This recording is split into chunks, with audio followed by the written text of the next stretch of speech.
Сізге мен дагы бир нерсе, мына жерде сіз бір белгілеп атасыз эми, сиз эмес, маалыматтарда. Среднемесячная заработная плата работников предприятий. 2000 жылы среднемесячная заработная плата 1227 сом. Мен чөт эсимде жок мындай төмөн средний зарплата. Бүгүн 2023 жылы 31 миң, демек 26 эсе өсүп тур. Бул эми сиздерге эмне кереги бар муну жазышты? Көрсөтүш үчүнбү? 1200 сом деген айлык болгон эмес средний, 2000 жыл болсо да. 2013 жылы 11341 сом средняя заработная плата болгон. Сиз шашпаңызчы, мен 2000 жыл деп атам. 1222 сом деп жазып атасыңар.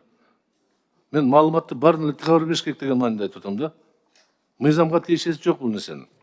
А бирок бир аз туура эмес маалымат болуп калат. 1200 сом болгон эмес, бийигирээк болчу. Орточо зарплата. Биз жашадык го 2000 жылы еще, Кудайга шүгүр. Депутат болуп, ошондо эле сизге окшогон жетекчилер келип туруп, мына айлык жакшы болуп калды деп, көтөрүлдү деп. Балким бүгүнкүдөй эмес, маселе жок. 5-6 миң сом болгон. Тем более среднемесячная зарплата деп айтылды. Ошондуктан мен, урматтуу кесиптештер, мен бул мыйзамды колдобойм. Ким? Исхак Абсаматович, чындыгында 2000 жылдар ошондой болгон, 1200 сом. Мен Минфинге 2006 жылы келгенде айлыгым 1600 сом болчу. Канча? 1600 сом. Кайсы жылы келгенсиң? 2006 жылы. 2006 жылы? 1600 алчумун. Балам, андай эмес, 2006 жылы. Эми мен чындыгымды айтып атам, мен 2006 жылы 1600 сом алчумун. Балам, сен адашып атасың ой. Ишенбей атасызбы? Сен президент Асхат Абсаматович.